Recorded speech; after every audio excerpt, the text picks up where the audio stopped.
मित्रों, किस श्राप के कारण स्त्रियों को मासिक धर्म आता है? आज हम इसके पीछे का आपको गढ़ रहस्य बताने वाले हैं।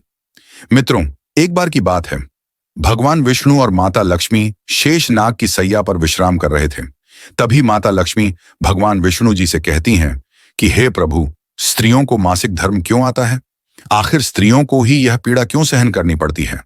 और मासिक धर्म के दौरान संबंध बनाने से क्या होता है? तब भगवान विष्णु कहते हैं, हे देवी, मैं तुम्हें इसके पीछे की एक गढ़ कथा के बारे में बताता हूं, जिसे सुनने के बाद आप समझ जाएंगी कि स्त्रियों को ही मासिक पीड़ा क्यों होती है और एक रजस्वला स्त्री के साथ संबंध बनाने पर कौन सा पाप लगता है। परंतु हे देवी, इस कथा को जो भी मनुष्य पूरा सच्चे मन से सुनता है, मैं उसके सारे पाप नष्ट कर देता हूं और उसे स्वर्ग लोक में यमराज जी के बराबर का स्थान प्राप्त होता है। जो भी मित्रगण इस कथा को पूरे सच्चे मन से सुनते हैं, तो उनके घर में पैसे की बरकत होती है।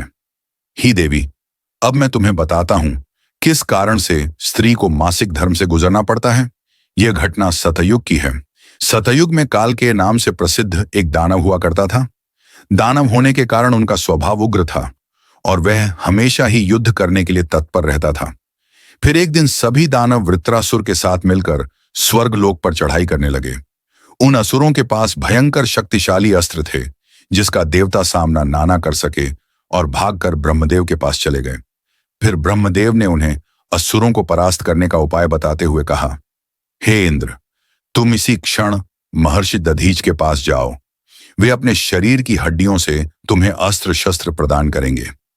उन्हीं अस्त्रों का प्रयोग करके तुम वृत्रासुर का वध कर सकोगे।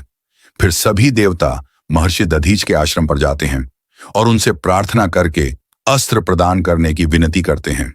फिर संसार के कल्याण के लिए महर्षि दधीच अपने शरीर की हड्डियों से अस्त्र शस्त्र निर्माण करते हैं। उन्हीं अस्त्रों में से एक वज्र नाम का अस्त्र होता है, जिसे देवराज इंद्र धारण कर लेते हैं।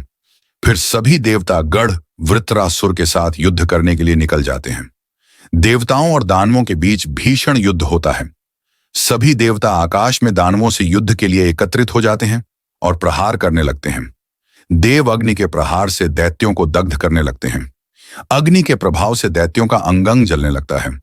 फिर वरुण देव जल की वर्षा से दैत्यों को डुबो देते हैं, जिससे दैत्य त्राही त्राही करने लगते हैं।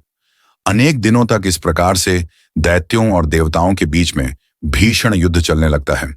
फिर देवराज इंद्र और वृत्रासुर आमने सामने आ जाते हैं।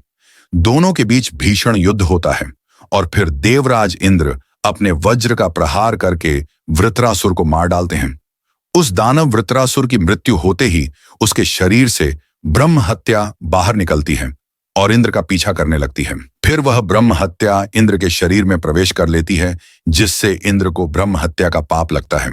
अब देवराज इंद्र ब्रह्मदेव के पास जाते हैं और उनसे ब्रह्म हत्या से छुटकारा दिलाने के लिए कहते हैं। फिर ब्रह्मदेव उस ब्रह्म हत्या को इंद्र के शरीर से निकलने की आज्ञा देते हैं और तब वह ब्रह्म हत्या इंद्र के शरीर से बाहर निकलकर ब्रह्मदेव से कहने लगती है, हे परमपिता, अभी तक मैं वृत्ता असुर के शरीर में निवास कर रही थी, क्योंकि उसने अनेक ब्रह्म हत्याएं की थीं। जब इंद्र ने उसकी हत्या की तो मैं इंद्र के शरीर में वास करने लगी। अब आप ही मुझे कोई उचित स्थान दीजिए जहां पर मैं रह सकूं। फिर ब्रह्मदेव कहते हैं, हे ब्रह्म हत्या, मैं तुम्हें उचित स्थान देता हूं। फिर ब्रह्मदेव ने ब्रह्म हत्या के 4 भाग किए और कहा, हे ब्रह्म हत्या, तुम्हारा 1/4 भाग अग्नि के भीतर रहेगा। जो भी मनुष्य अग्नि को आहुति नहीं देगा, तुम उसके शरीर में प्रवेश कर लेना। तुम्हारा दूसरा 1/4 भाग जल के भीतर रहेगा। जो भी मनुष्य जल में थूकेगा अथवा मल मूत्र का त्याग करेगा, तुम उसके शरीर में प्रवेश करोगी। फिर तीसरा, तुम्हारा 1/4 भाग पेड़ पौधों और वृक्षों के भीतर रहेगा। जो भी मनुष्य अकारण ही वृक्षों को काटेगा, उसे ब्रह्म हत्या का पाप लगेगा। फिर ब्रह्मदेव ने अप्सराओं को बुलाया और उन अप्सराओं से कहा कि इस ब्रह्म हत्या का 1/4 भाग तुम ग्रहण करो।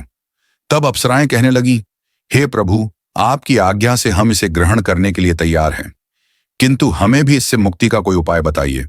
फिर ब्रह्मदेव कहने लगे, हे अप्सरा, जो भी पुरुष रजवला स्त्री के साथ संबंध बनाएगा, उसके अंदर यह ब्रह्म हत्या प्रवेश कर जाएगी। इस प्रकार से ब्रह्म हत्या के 4 भाग हुए, एक अग्नि में, दूसरा जल में, तीसरा वृक्षों में और चौथा स्त्रियों के अंदर प्रवेश कर गया। उसी ब्रह्म हत्या के भाग के कारण स्त्रियों को मासिक धर्म आता है।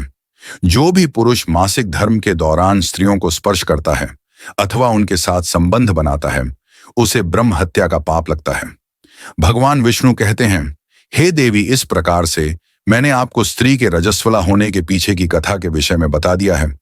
तब मां लक्ष्मी कहती हैं, हे प्रभु, आज आपने मुझे बहुत ही महत्वपूर्ण ज्ञान दिया है। मैं भी आपको वचन देती हूं, जो भी स्त्री मासिक धर्म के दौरान पूजा पाठ करेगी, पति के साथ संबंध रखेगी, उसके घर में मैं प्रवेश नहीं करूंगी, जिससे उसके घर के सभी मनुष्य निर्धन हो जाएंगे। मित्रों, इस प्रकार से मास धर्म के दौरान स्त्रियों के साथ मासिक धर्म में कभी संबंध नहीं बनाना चाहिए, नहीं तो उसे ब्रह्म हत्या का पाप लगता है। मित्रों, आपको यह कथा कैसी लगी? कमेंट करके जरूर बताएं। जानकारी अच्छी लगी तो वीडियो को लाइक जरूर करें।